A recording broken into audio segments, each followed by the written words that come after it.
Today on the Jessica Rector Show. So how do you do to keep from not, like, basically just going crazy? It's almost like being in prison, except we don't have bars on the window. What's the difference between an anxiety attack and a panic attack? Oh yes, I want to change, but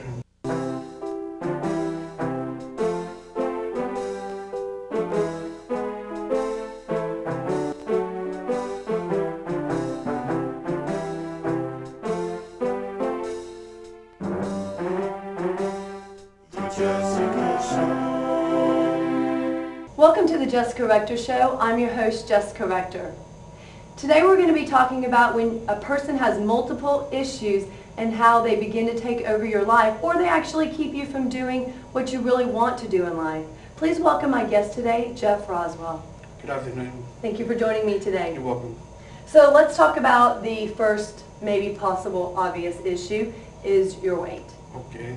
Okay, when did it actually start to increase? Well, I was hit by a forklift on an industrial truck loading dock, and I was run over by the forklift, and so I was incapacitated for about a year.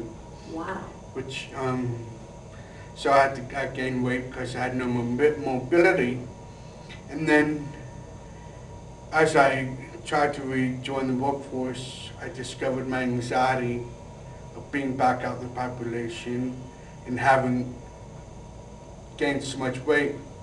I incurred issues with what do people think of me, and moving around, and the complications of being hit by a forklift. So actually, so what happened when you actually got ran over by the forklift? And so how did that affect you physically? Well, it crushed all the bones in my right foot and twisted my knee, and it hurt my hips, and I just So did you have surgery to fix it? Well, oddly enough, the doctor that was treating, the orthopedist who was treating me, said, "I've never seen this type of injury before. I don't know what to do with it except let it heal itself." So that's what was done. You didn't decide to go to another doctor, get a second opinion? Well,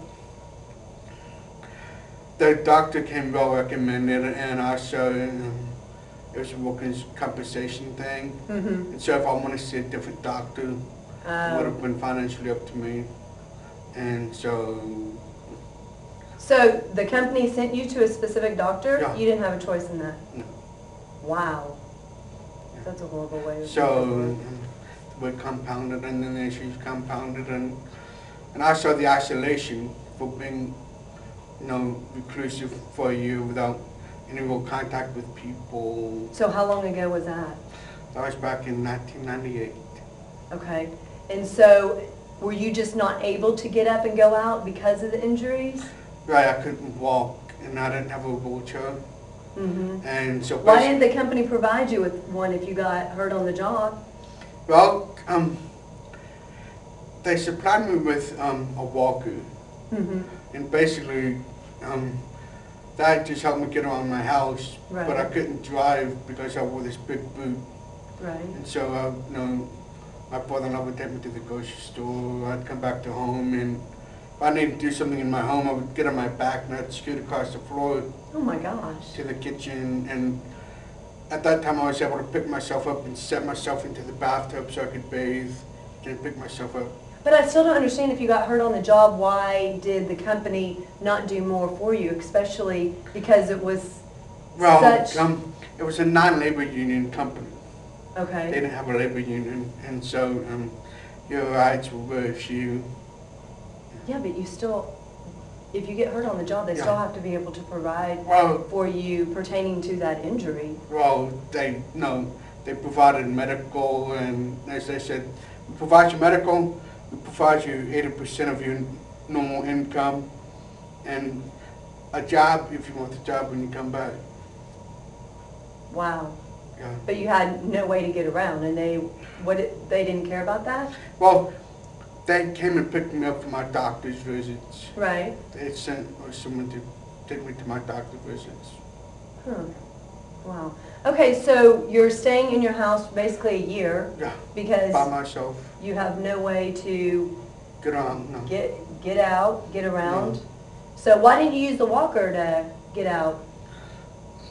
Not that it would have been easy to use a walker everywhere. Well, it was very unstable. You know, going up and down steps. Like, if I want to go up steps, I would have to close the inside of the walker and pick myself up to the next step.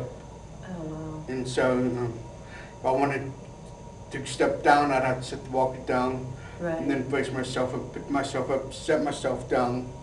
I mean, it was, anything I did was very complicated. Did it just become easier just to not go anywhere? Because Oh, yeah, almost yeah. after a while you would think you would lose motivation. You just lose it. Because even to go to the store, you know, usually you could walk in and out in 15 minutes, maybe it'd take you 15 minutes just to get inside. Right.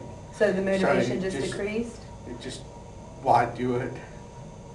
And so how was it like going from working, what, 5 days a week Oh, that yeah, you work, 5, yeah. to staying in your house every day?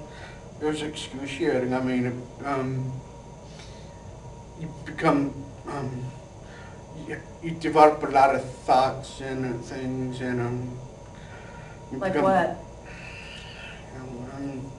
Of wanting to talk to other people and not having that ability. And you know, when you pick up the phone to call someone, oh, I'm busy right now. Hey, can you call back tomorrow? Sure. And you know, people who think are your friends find out they really don't have time for you if you're not on their time schedule. Mm. It's because a lot of people, they don't want to adjust to your time schedule, come to see you because they think, well, you know, I don't want to look at him because of what shape he's in. And then people say, no, you used to look so good and so this, but now look at you. And, well, hey, I can't help it, you know. So. And so what, they would just stop calling because... Yeah, stop calling and just... How did that make you feel? Well, left out, rejected, pretty much everything that goes along with, you know, just being left out of society. And that's when I got online. I've been online for years, but I got online intensely and started, you know, developing things, and I developed an outlet back on the internet. So do you still try and contact those people? I've tried, but to no avail. I mean, like, you know, I'll look their numbers up and I'll call, you know, yeah, how you doing? But then, just nothing. I mean, there's no connection. Right. You know, when you talk to someone, you know if they really want to talk to you if they don't. Right. Because if they don't, they won't ask you anything except how you doing. That's it. And they won't say, oh, how's your children, or how's your wife, or Right.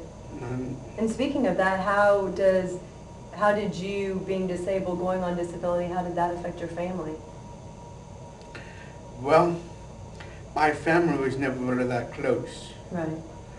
And being single all the time, you know, my family was the type, you know, if you want to be in the family, you come around, you get in the loop. Well, I wasn't in the loop, so, but my brother-in-law would help me go to the grocery store at times, but that'd be about it. And so so you said being in the house affects other different things. Yeah. Your association with people, how did it affect that? Besides your friends and people that you would call? Well, you develop, now, it's almost like being in prison, except you don't have bars on the window. Mm-hmm. You can look outside and see the wind blow and the clouds go by, but you can't get out there and enjoy it. So you just sit there and look at the floor and change the channel on TV and throw the remote. You know, so I turned to alcohol and started drinking a lot to overcome those isolations. I, you know, drink excessively. And have you stopped doing that since? I've cut back a lot, but no. Does it become a lonely existence almost? Yes. I mean, right you on. have you have kids and a wife, but still, when they're not there, your wife working full-time, when they're not there, Yeah. does it just, especially because people left you for what, quote unquote, left you for whatever reason, they won't return your phone calls and whatnot, Right. does it just become lonely? I was very lonely again.